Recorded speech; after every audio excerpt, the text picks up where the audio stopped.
All my properties exceed appraisal. Hold this shit together like a staple. You my brother, I could not betray you. Too much money piled on the table. We got prize horses in the stable. I feel like SGA, the way I be making them plays. I'm going 32. What's up, guys? Montae here from the QMO Podcast. I got the big homie. What up, what up? It's your boy Leonidas in the house.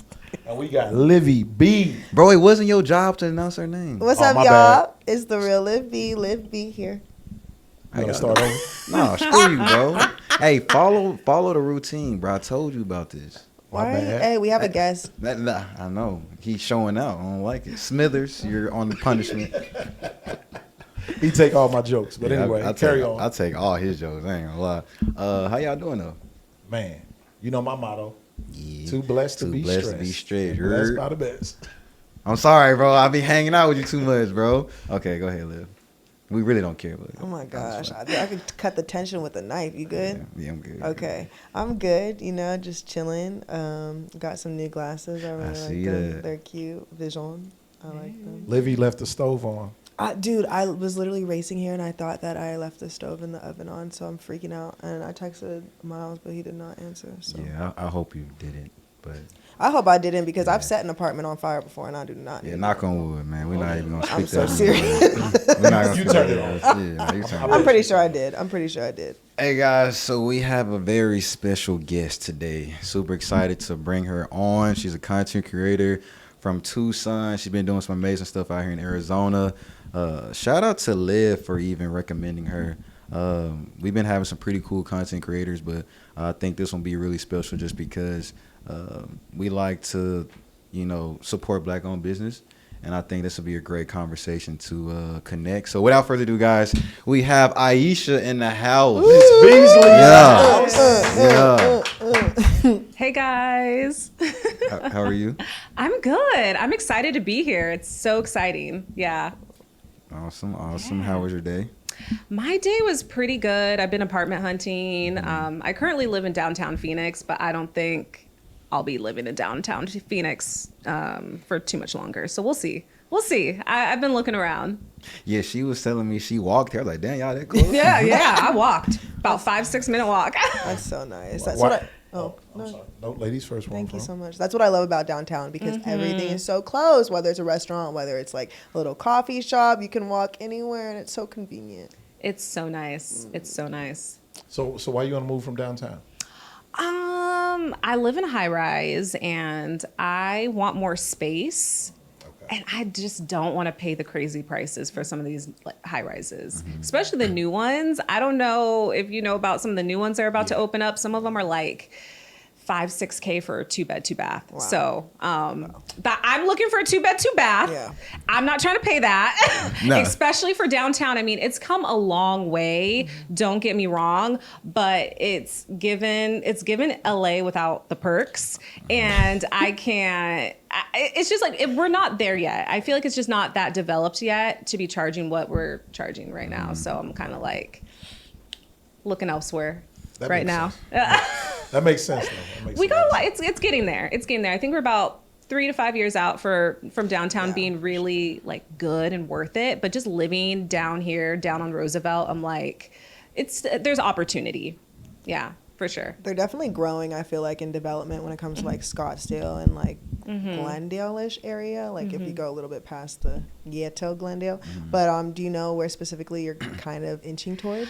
I'm still thinking to stay pretty central. So I'm thinking still, maybe Arcadia, Biltmore, Uptown, Nice. Midtown. So I'm looking more so in that area, potentially Scottsdale if I find something I really like. So we'll see. Yeah. That's dope. Yeah. Biltmore's nice. Yeah, I'm not gonna lie. It doesn't really make sense to how much they're charging for these apartments. Like $1,700 for a box is just crazy. You guys will pass out how much I'm paying for like a 1-bed, 1-bath. It's crazy. Yeah, I paid a lot. we ain't gotta talk about it. But I heard some crazy prices, and I'm like, damn, you might as well get a house at that point. If you That invest part, yeah. Yeah. Shit. Yeah, does it come with a maid? You know what I'm saying? Right. You got all that. Yeah. I wish. Extra. Yeah. The price of a mortgage nowadays is like the same as a 1-bedroom, 1-bath. Oh yeah, for sure. I know people that like my homie back home in Memphis. He's paying like $900 a month for his house, bro. It's crazy. for his mortgage. It depends on where you're living though too, because I feel like if we move to different states, it'll be different. But Arizona's trying to become that like next level California is. You know, like people come here, we call them snowbirds. Like they'll literally come here just for the winter time and then leave during the summer. So I feel like because we have all of this new development and people coming in more, because traffic has been crazy. I feel like they just think that they could raise the prices, but Traffic sucks. but the job payments is staying the same. Like people aren't getting raises, and then inflation is horrible. Food going up, everything Oh else my is gosh, going up, food, bro. and the job pay is the same. And plus, it's a lot of people from Cali that moved here. You know what I'm saying? So yeah, it's AZ has one thing I do like about AZ though. All the little cities got a downtown. I like that. Yes. You got Gilbert at a downtown, like you know what I'm saying. St. Louis, where I'm from, St. Louis is just at a downtown. You know what I'm saying? Yeah. But all the other little cities connected out here is kind of dope. Yeah. Yeah, no, I love that. So what's been new with you? You know, talk to us. What's going on in your life? Yeah. So, I mean, besides moving, I'm starting my own podcast soon, which I'm excited about. I feel like it's a really cool new venture for me. And no, I think it'll be really awesome. And, you know, it's going to be a big focus on BIPOC, you know, women, and just definitely more, just way different than what I'm doing with Arizona Places and just my platform on TikTok and Instagram, which is very much restaurants, very much things to do in Arizona. But this is going to be like health, wellness, you know, all that. I think it'll be really fun. I'm excited about it. Yeah. I wanted to say I love your outfit today, so I would love to see like more fashion. Yes, like, girl. lifestyle. Like you put it on. Oh, thank you. I mean, when I started, as you know, just doing content online, especially on Instagram, it was fashion. I started out as a fashion blogger on Tumblr like a decade ago. So that was my sole niche. I kind of fell into Arizona Places by accident. There wasn't this goal for me to just be, I'm going to start a page and be a food creator. I had no goals to be a foodie. I wasn't even a foodie to begin with. And it just kind of happened. And I was like, oh crap, this is crazy. Like, you know, I just was new to Phoenix, you know, coming from Tucson, and I was just trying to discover cool spots to take photo content for my fashion photos for Instagram. And I just documented some videos. I had a few like coffee shops and just like aesthetic places that blew up. And then people just started like coming in waves being like, can you come here? Can you do this? I didn't know these places existed. And I'm like, oh, so this is like becoming a big thing for me, because I tried for years on Instagram, especially in the late 2010s, like 2016, 2017, 2018, with no luck. And TikTok was the platform that changed it all for me. And that was like 7 years of doing content creation. Yeah. So it wasn't an overnight thing. I think TikTok just gave me that platform, and specifically short form video in general. So even on Instagram, when Reels was introduced, I repurposed my TikToks onto Instagram Reels, and it just really took off. Like nothing really took off until short form for me.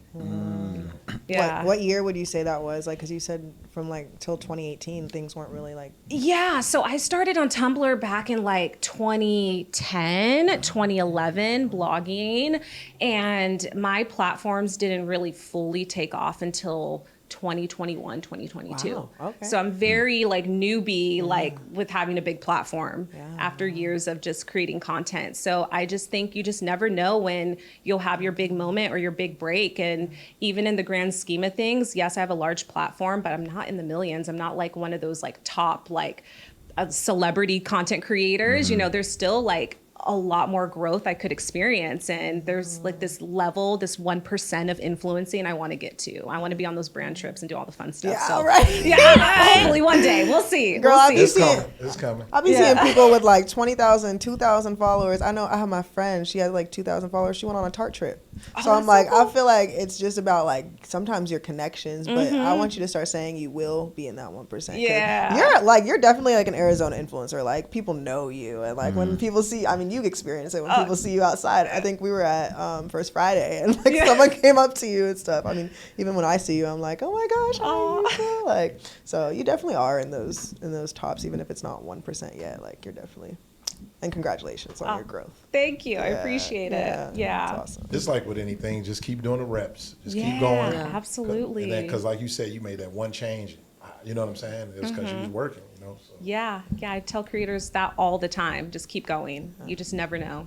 That proves that consistency is worth it. Like, it is key. 2010, like you've been posting, like that's key. Like you said, it's really important to just keep posting and stay on top of it and try new things. I feel like because you were willing to kind of pivot in a sense. Yeah, I was just posting. And I didn't really have this formula. Like I'm gonna do this and like, get invited to these restaurants and these food events or whatever. It just was like, oh, I have this cool content I took at this coffee shop I was at, and I'm just gonna post it, and it ended up blowing up, and I was like, oh, okay. Was that your first video that took off? It really was this this cool retro 50s diner in Tucson. It's called Little Anthony's, and I was taking my little fashion photos, and I had clips of it that I just took for like my Instagram stories, and then I ended up just like making a TikTok video, and that was the first video that blew up.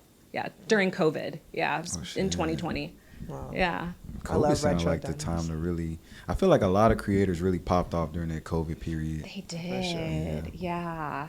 That's all we could do, though. Like literally, we lost our job. Well, not everyone, but people lost their jobs, and like, what were you gonna do? Everyone was online. You were on your phone, waking up, seeing what was new. Like, it was a great way to just like, not just get your name out there, but connect with people. I feel like social media is such a great way to build community and meet people that you maybe never would have met if social media didn't exist. So No, I agree. And I think it's also important to be an early adapter. When I had, influencer friends at the time that were so anti-TikTok during COVID. They didn't want to pivot. They didn't want to get on those platforms. And I was like, you guys should just try it out. You just never know. And they just never did. And now they're trying to play catch up now because, TikTok and short form is so successful, but they were stuck in their ways and they weren't open to trying those new platforms. So being an early adapter on platforms is key. Nobody was doing Arizona or food content. Like I was one of the very first accounts. I think it was probably 3 to 5 of us at the time that were like kind of really starting out doing that type of content. And all of us, really blew up because we were very early in the niche, very early on. Nobody was doing it. That's great advice, to be adaptable, keep up with the trends too, because you never know when it's going to take off. So, because there's new platforms coming out all the time, and sometimes I'm like, yeah. And Snapchat used to be really popular, then it fell off, and now it's really popular again. Yeah. Crazy. People are making so much money on Snapchat. I heard. Oh my God. That's insane. Snapchat taking a wave. So crazy. If you had to start over, right? Seeing, okay, with the following that you have now with both Instagram and TikTok, if you had to start over, do you think you could do it again, and what would you do? Oh, yeah, I think I could do it again. Absolutely. I think for myself, I'm trying to think what I would do differently. I think I would have early on, I think I would have just stuck to being very, very more myself, and maybe even just tried to stay in that kind of fashion and lifestyle niche, because I do feel like, food is awesome and I love it, but I feel like opportunity wise, there is a lot more opportunities in lifestyle, and that's a niche I want to be in. And I kind of rode the wave of food, in which being a local creator is so awesome. It's opened up so many doors, but it very much kind of boxed me in locally to where those other opportunities outside of the local stuff, they're harder to come by because my audience is so localized. I didn't start building that national presence that I wanted to. And so now it's okay, I have this local audience. Now I have to, if I want, to break out into a more national audience, I need to create content that's not so centered on Arizona, which is hard because people come to my page for those recommendations for that Arizona content. So and I think that's with anybody who blows up on social media. They're known for one thing and then they try to pivot. It is challenging to pivot when you've built your audience on one type of thing, because people are expecting that type of content all the time. Well, we'll be rooting for you for sure when it comes to all this. And then I don't know if you've dabbled in highlights, but possibly using highlights to navigate people to when they want Arizona places stuff. And then your whole page could just be for what your lifestyle wants, 'cause shoot, like use your current community, Arizona people, to like boost into the other absolutely countries and states and things like I that. love that. Like, Yeah, no, I'm definitely like taking all that into consideration because I love the local stuff too. I really do. I really love it. But I'm like, okay, I want to travel more. I want to do that, but will it resonate with my audience? And you think about those things, especially when it's a business for you. It's no longer a hobby. Like this is my full-time gig. So, when it's a business, there's certain things that I'm not saying you have to not do, but you have to kind of think about how it affects, opportunities that you are getting and, brand partnerships. So it's more of a business. So you have to think strategically about the analytics and all the things, a little bit more than you would have if it's like a hobby for you.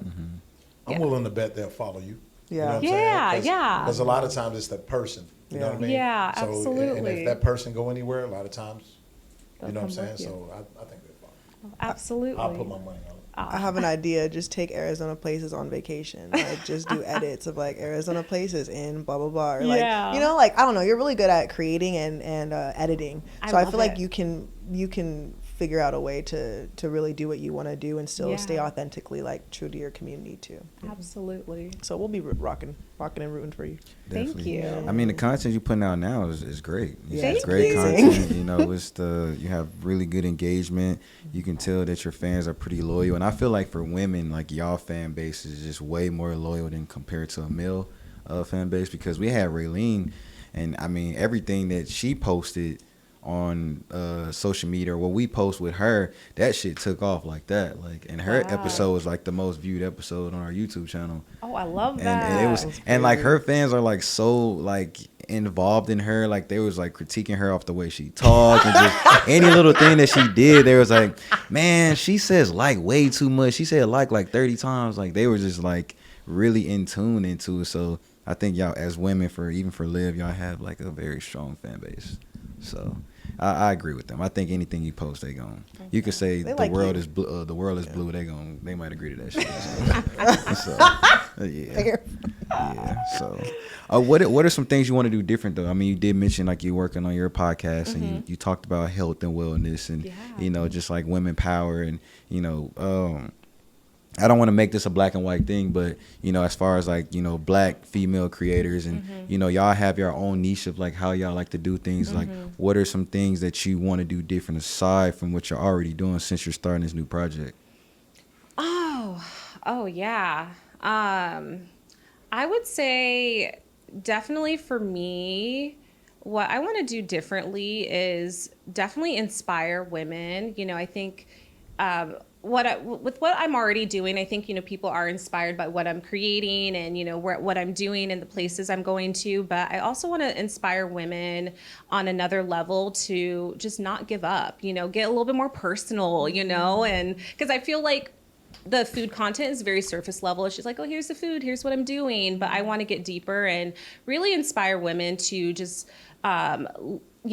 just live the life that they want to live. And, my podcast will be called Thriving Loudly. So just like, just live loudly and proudly. And, I also feel like there is definitely a hole in the market, especially in the Southwest, of, women of color, like podcasters, especially Black women. And I think that it is definitely a niche that I could definitely, maybe just take over and inspire other, Black women and women of color to start podcasts. And I think that kind of comes back to what I was saying earlier, finding, the opportunity, right? When I started Arizona Places, there really wasn't many people doing it. And so I'm kind of seeing that same thing with like podcasting, especially in the Southwest. And I want to inspire others to start, right? Because I've talked to so many food creators who were like, oh my gosh, I've followed you for years and you inspired me to like get going with this. And I want to take that to another level and inspire others to kind of just do what they want to do, and don't be afraid to start something new. It could be easy for me to just be comfortable with what I'm doing with Arizona Places and say that's it, but there's still more I want. And I feel like I can still inspire others to be like, you can start over. Like, podcasting is not my thing. I'm completely new in it. I'm starting over. I don't have a following on the podcast yet, and I'm starting this from scratch, and you can too, and you can, do and go after the things that you want to do. And I think that's something that I want to really take into this podcast. I love that. No, I'm inspired by you. Were talking about doing a whole photo shoot to market it. Yeah. Just, I think talking about real things and being vulnerable is such a great way to just connect with others. So I'm really excited to see it. I'm already following. I'm like, I'm ready. Thank I'm you. Like, I can't wait. Yeah. And just being black too, like a black woman, it's just really nice to see people that look like me, right? Doing things that like I want to do or I've wanted to do. So yeah. I want to know about the food. Oh, Look, so let me ask you this. Okay.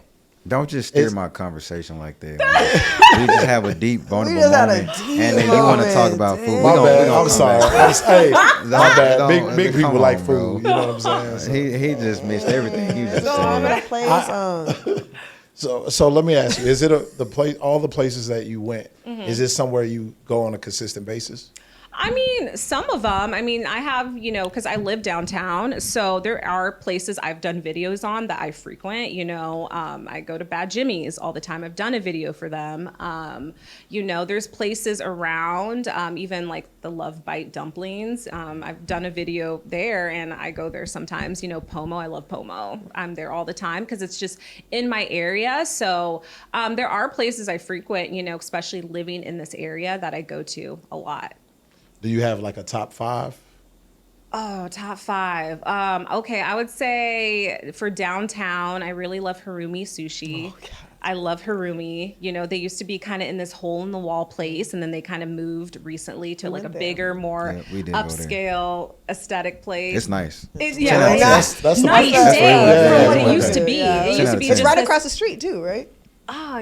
It's a little bit further down. I think it's a little bit further. No, I mean like the hole in the wall, wasn't it? Like I think it was right across the street. Yeah, it's so different. I'm like night and day from what you guys were. I like it though. I like the upscale vibes. There's not enough places like that downtown. I think that's kind of one of the cons for me living downtown. There's not a lot of like nice fine dining where you can just like go out and get dinner, comparable to like Scottsdale, right?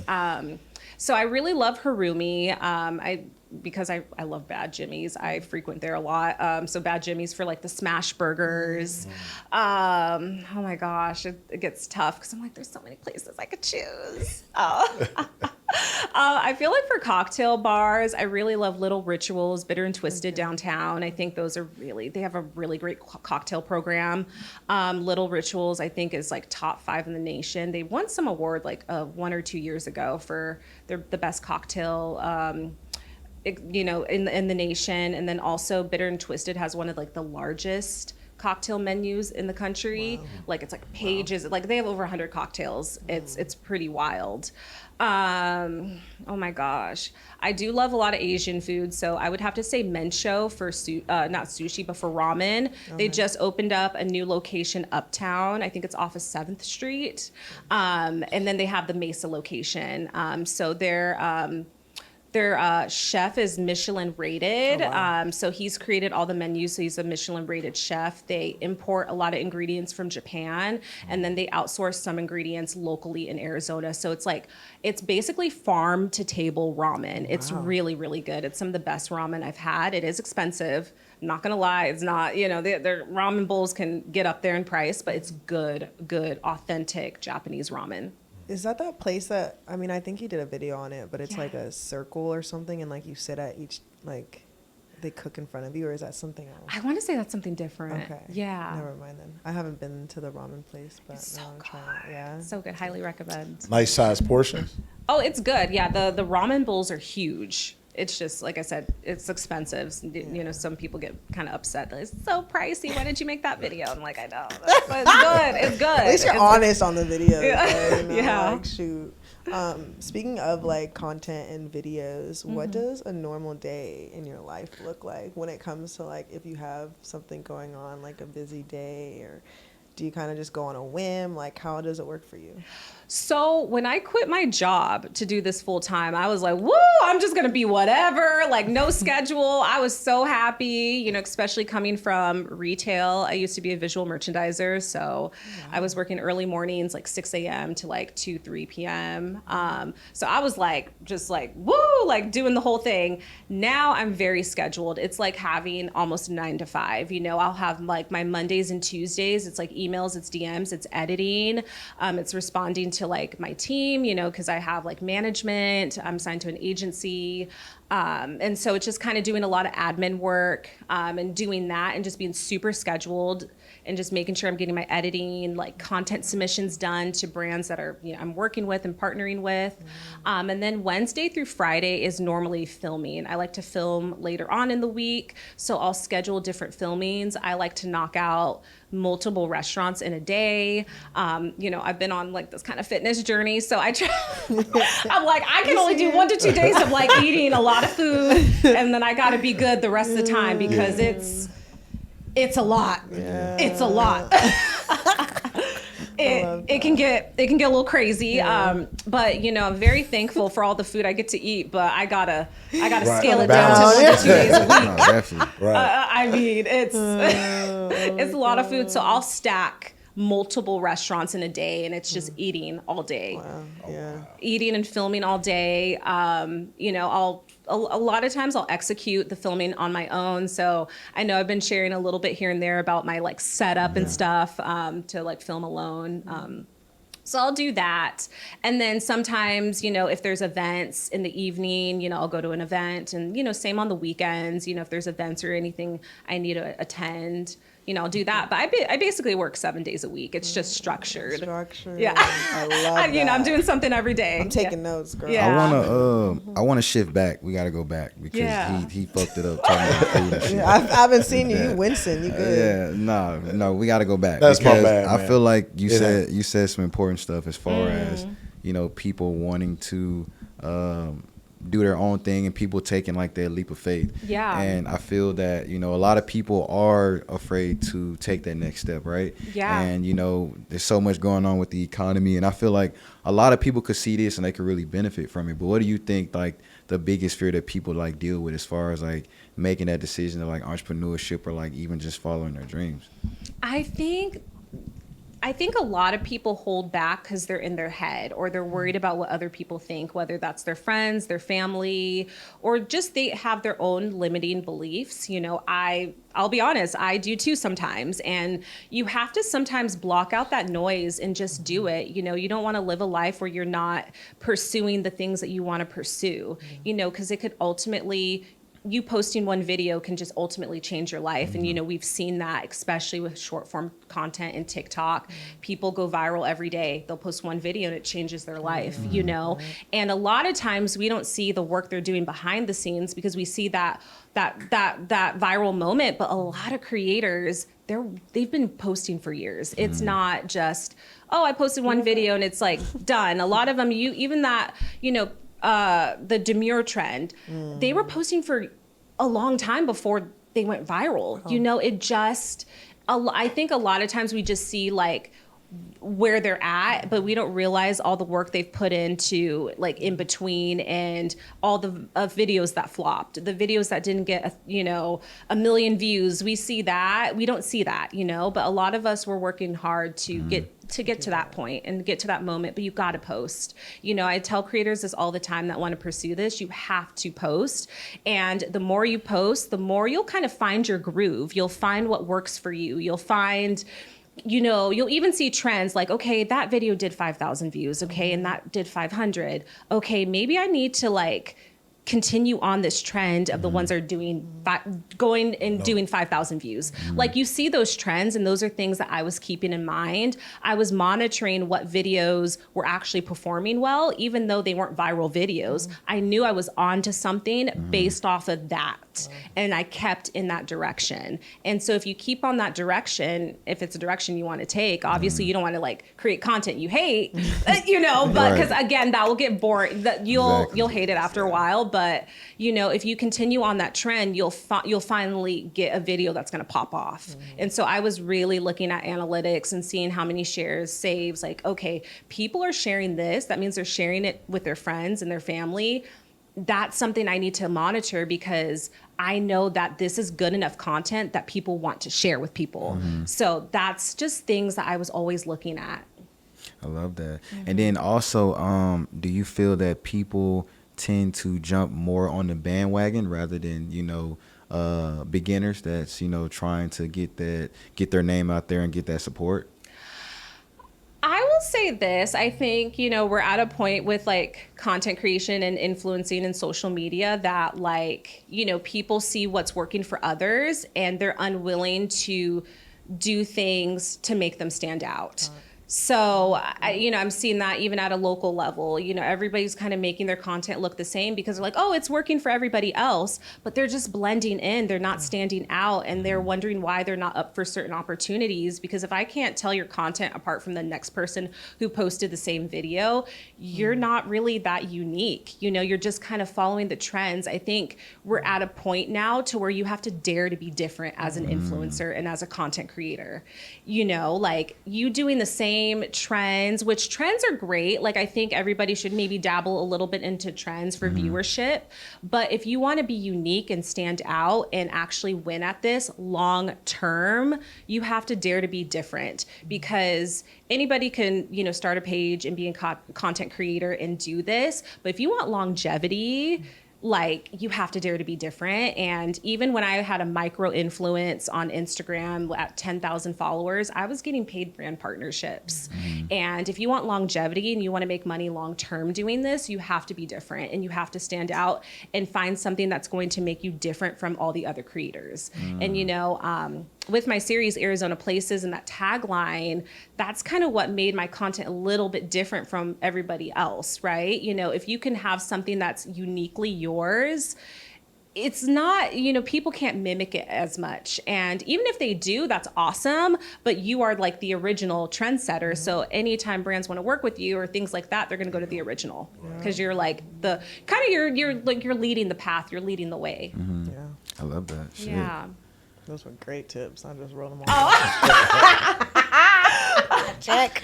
No, I mean, I think that shit people want to hear. You know, people want to, because people come to me all the time and say, man, you guys should talk about this on your podcast. And like, they always say more stuff that's beneficial to the community where people can feel like they can relate to the content. So that's why when we do the podcast, it's more story based because it makes more sense when we have somebody to come on here and like just be real and authentic. Like, don't give us the bullshit way of like you just got to keep posting. Like, we know that, but like there's more to it than just posting, you know, content each and every day.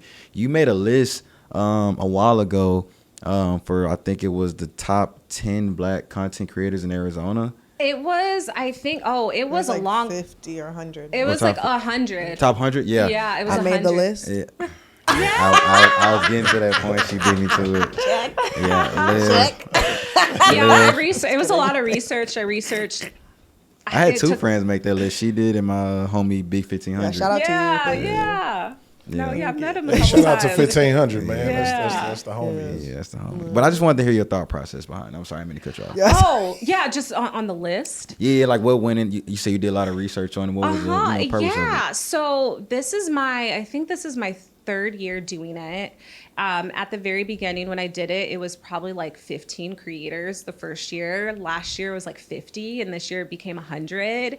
And it just took a lot of time, you know, meeting different creators over this past year, and then also taking people's recommendations. You know, there would be people that would DM me and be like, hey, you know, you should definitely follow this, you know, Black creator. And so I was just keeping tabs on all these, you know, Black creators I was discovering, and I realized that, you know, there's a lot of us out here, but a lot of us aren't getting the recognition and the platform. So I wanted to use my platform to just let other people know, like, you can follow all these other creators in all these different niches and, you know, kind of diversify your feeds a little bit. So that was kind of the reasoning behind it, because, you know, I've built such a large platform, you know, locally as, you know, a Black female creator. And I just want to share that with everybody else, you know, because I want other people to make it, you know, just like me, and, you know, continue to grow and make it. I love that. That's awesome, man. Yeah. That's awesome. I love that you included different categories too. It wasn't just like top 100 Black creators. It was top 100 in fitness, top 100 in lifestyle, top 100 or top 10 or 15 in fashion. Boom, boom, boom. Like, it was really cool. And then you can just like kind of go through it and see, oh, I really like this type of content. So maybe I can. You even had like some couples in there. That was like really cool. I was like, wow, that's awesome. I love that. All right, guys, we gotta take a break.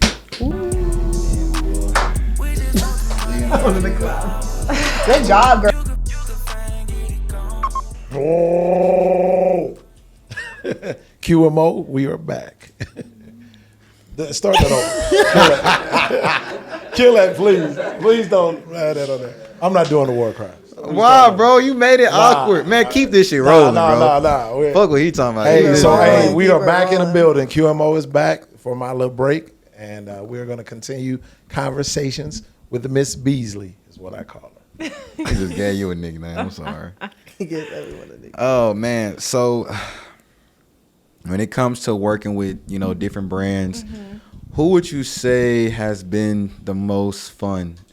Like, when it comes to, like, okay, dang, I'm working with them this week. I know this is gonna be a great night. Like, who would you put on that list? Oh, dang. I've had some really fun partnerships. I would say some of the larger brands I've worked with. I remember a couple years ago, I worked with Toyota, and they gave me a car to take out to Vegas. So I went to Vegas, and they put me in a hotel, and then they took me to a festival. So that was really fun. That is Got dope. to see Doja Cat live, and it was a really fun weekend. They had really nice gifting. Like, it was lit. That's Wait, lit. what I took my hotel? What sister. hotel did they put you in? Oh, they put me at it was the Virgin Hotel when it first opened. Okay. Yeah, so Wow. yeah, it was nice. Yeah, it was nice because they pretty much rented out the entire hotel for like the you festival guys. and the concert that they were doing. Yeah, it was fun. lit. That was really fun. Halo Top was a really fun partnership. They pay well. They pay really well. Verizon, great partner. They pay well. Waymo's been fun to work with. I've done a few things with them when they first launched in Phoenix. I've just had opportunities to work with some really cool national brands like hotels. I partnered with the Moxie in New York City, you know, and a lot of just also UGC content, which I feel like is really good. So if you could just be like a double whammy or even a triple threat, like video, photography, all of that, like, brands love that. They love that you can be multidimensional with your content, especially for paying opportunities. And if you want to, you know, get on their radar, basically, you know, they really love that type of stuff. I saw you recently did a car.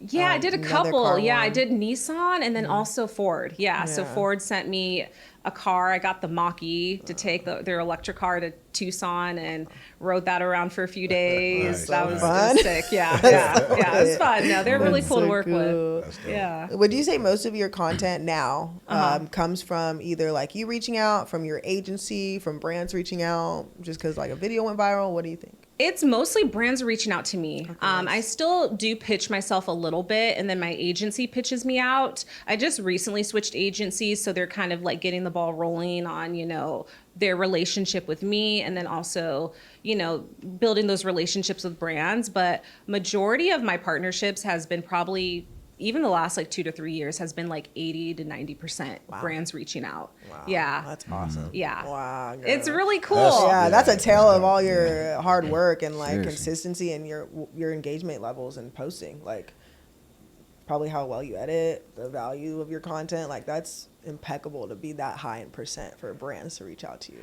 Yeah, That's I mean, awesome. it's kind of crazy, and sometimes, you know, I don't really think about that, but you know, when you mention that, I'm like, yeah, you know, it's been really awesome to be able to be, on the radar of some of these brands, because I don't know if you're on this side of TikTok, there's so much discourse about like, Black creators not getting opportunities or not getting paid, and all those things. And, just even at my level, what I've made and the opportunities I've gotten have been pretty good, it's definitely been a blessing. Yeah. Oh, that's beautiful. Yeah. Yeah. Oh, that's awesome. I love that. I definitely think, I'm not going to say like it doesn't matter your color, but I do think that we as Black women don't need to have our skin color or even our sex drive how much money we make or like what brands are going to reach out to us. Because I think if we can pitch ourselves or provide value within our content, like they're going to see that. Like for you example, like they're paying you well, your content's getting out there. Like,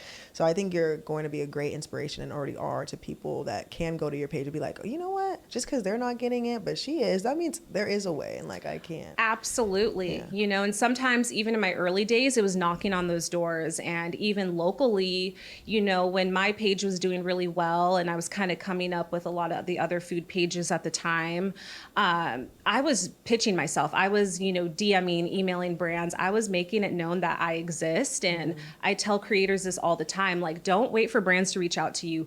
You reach out to brands yourself. Like, make it known that you exist, especially in the creator world we are in right now, where there's so many creators, like Everyone it is wants to do it now. oversaturated. There's so many of us, and you gotta make it known. Like you gotta make it known that you exist and you're out there. And even at my level, I'm still pitching brands. I don't. If there's a brand I want to work with, I'm gonna send the DM and the email. I'm not afraid to do that because I have to make myself known because there's thousands and millions of people doing the same thing I'm doing. And in order to get into their radar, like you have to make yourself known. And even if it was a no at the time, like I remember some of the biggest, tourism boards out here locally weren't checking for me for a while, but I made it known I existed. And maybe it was a no right then, but then in 6 months it was like, hey, we would love to partner with you. We want to pay you. I'm like, oh, okay. That's dope. But I made it known. I made it known that I was out there. And so I always say that, like, don't be afraid to pitch yourself. Don't be afraid to send that DM. If it's someone you want to collaborate with, if it's, a business opportunity, whatever it is, make it known that you're out there, and don't be afraid to get the no's, because I was getting so many no's, so many. And, I still get no's. I still get passed up for opportunities. It's never always a yes, but I'm going to continue to, just kind of like knock on those doors and kick those doors open. And I think that's something that a lot of creators don't really think about. They're just either scared to reach out to brands, or they just think it should either be their agency or, they're just waiting for the brand to reach out to them. But if you want to work with Fashion Nova, DM, email them. Like, why not? Whatever that brand may be. How did you get your agency? And do you think like it's like it should be a priority for creators to kind of get an agency once they establish that that's what they want to do? So I've had quite a bit of agencies reach out to me. I say this, and I don't think it's talked about enough.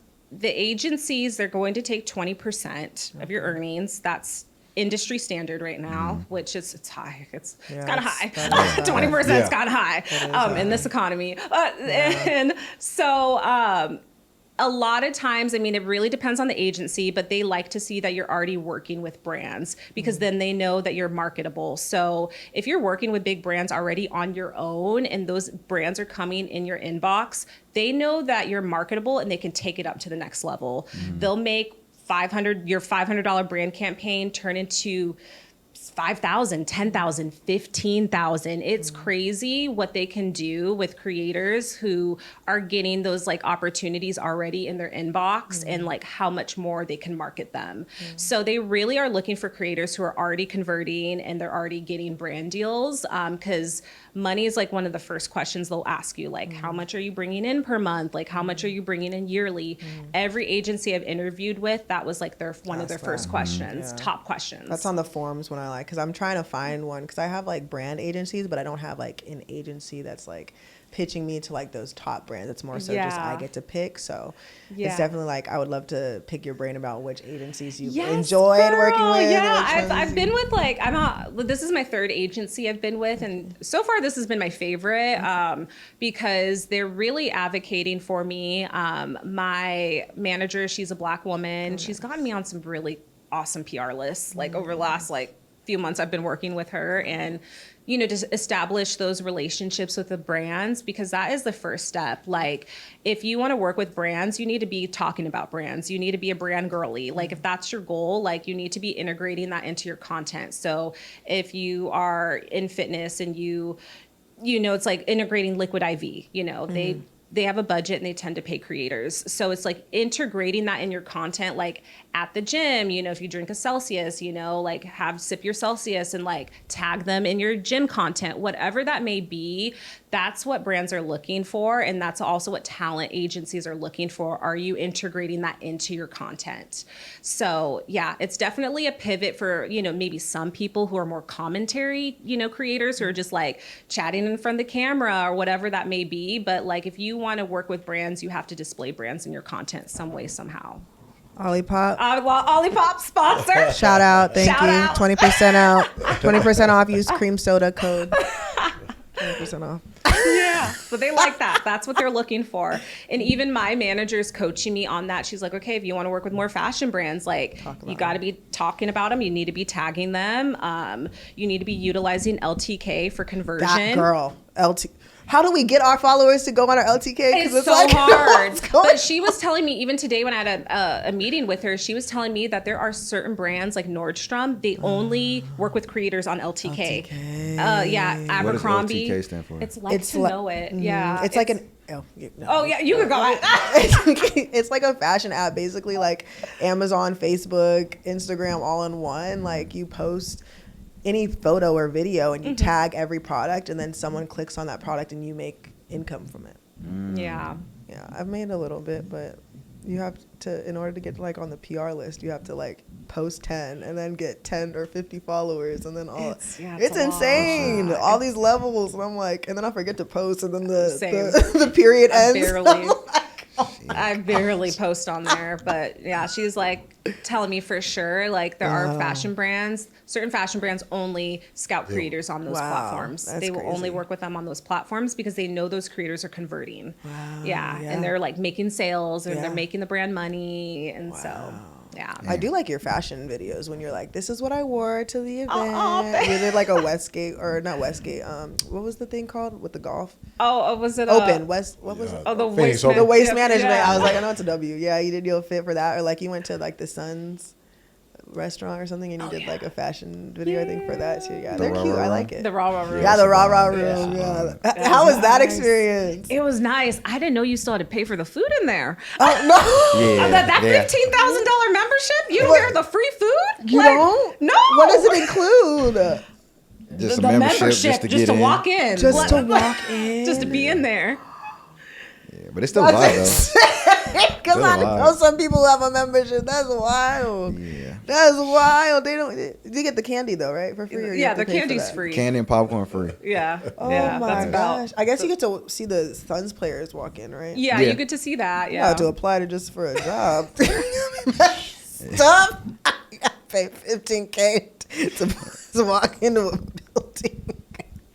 I'm sorry. That's crazy. That's the last one. We're in Arizona. Like, dang. Nah, that's wild. It's not like we in Hollywood. Shoot. Because we do got to wrap up here. How much time we have? Well, we gotta wrap up. 2 minutes. Dang, bro. Yeah, we got to get her out I'm of here, bro. enjoying it. It's Okay, 9:11. I'm I'm sorry. sorry. I can but talk to you all day. Yeah, no, I'm sorry. We got to get you out of here.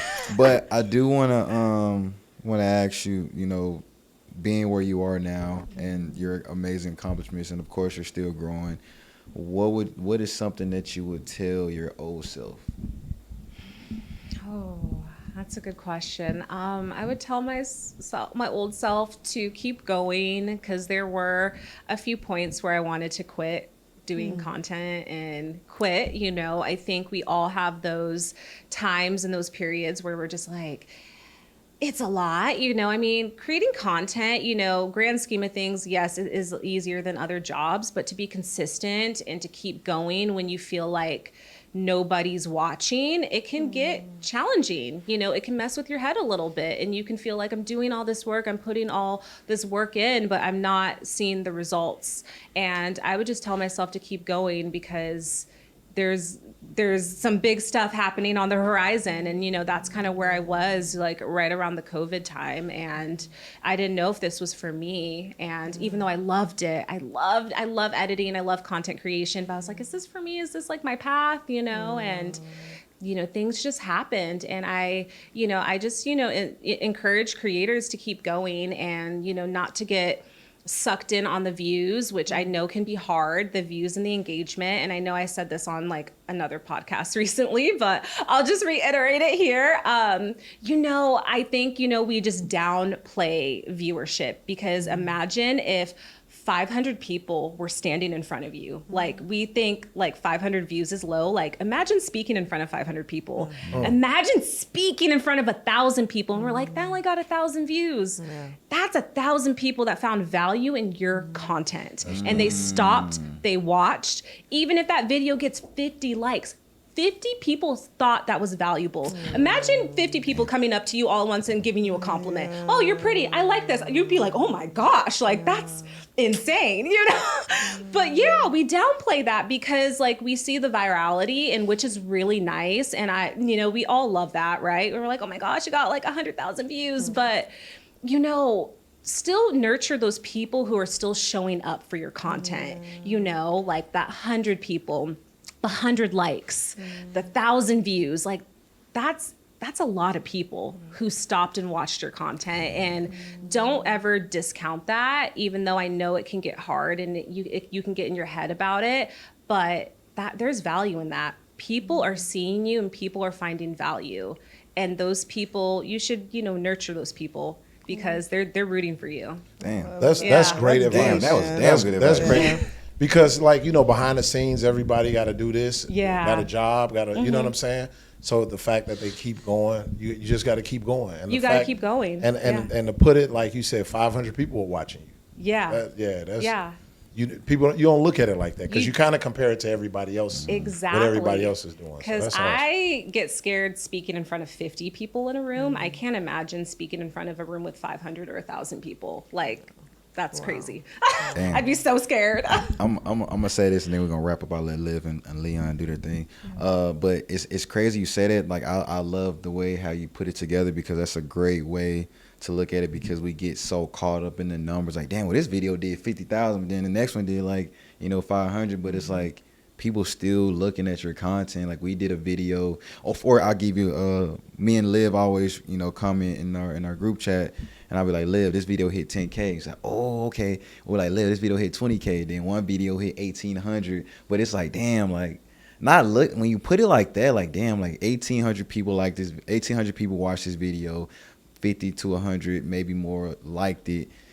Damn, when you look at it in real time, like you take that 1,800 and put that in front of you, that's a lot of motherfuckers. That's crazy. It's a lot of people. Yeah, that's and a lot of those people. 100 likes, so that's 100 people giving you compliments. Yeah. And then that means you're doing something right. that you're doing something right. Yep, that's for sure. I like that you said, and you touched on nurturing those people who do comment and do respond and cater to that engagement, because just because people watch it, if people aren't like engaging, like giving that like or that comment, it kind of like, I don't know, it kind of hurts my ego a little bit, because I'm like, dang, you guys are watching it and even sharing it, but why aren't you commenting? So it gives me a little bit more of a perspective to give a little bit more attention to those who take the time to like, to take the time to comment, to take the time to DM and tell you how valuable your content is, because it just takes that one person to tell you, hey, thanks for today. I needed your words of encouragement, or I needed that video and you've inspired me, and just to keep going. So that's really, Absolutely. For me, the biggest thing is, man, I got friends that said, I'm proud of you. Yeah. I'm like, dude, I ain't even do nothing. I get to come on the show and make fun of this cat. You know what I'm saying? Like, I hate you. But anyway, nah, for real, like that's a big, because when those people see something, then you know what I'm saying. That's your energy. You know what I'm saying. So no, that was some great advice though. Yeah. Straight up. That's a clip. That's definitely for sure. said. But we got to get up out of here. So I would love for you to share your following, how people can continue to follow you. Do I need to look at a camera? You don't have. Okay. Hey guys, you can follow me on Instagram, TikTok, and YouTube at Aiesha Beasley, and my website, aieshabeasley.com. And I have a podcast launching very, very soon in July called Thriving Loudly. You can follow at Thriving Loudly on Instagram. Love that. Y'all, it's Liv B. Follow me on Instagram at the real Liv B, TikTok at the real Live B, and YouTube QMO Pod. It's your boy Leonidas. You can follow me, of course, on QMO Pod. Also, check out my Lion Luxury Transportation. If you guys, I got the limo sprinter van, prom, take your boo out to dinner. I got you. Guys, if you like this content, man, if you want to see more stuff like this, please like, follow, subscribe, comment. You can follow the page at QMO Pod. Also, follow my personal _MHarris5. We appreciate you guys. Super grateful for the following and the interaction we've been getting from you guys. Stay tuned for the next episode.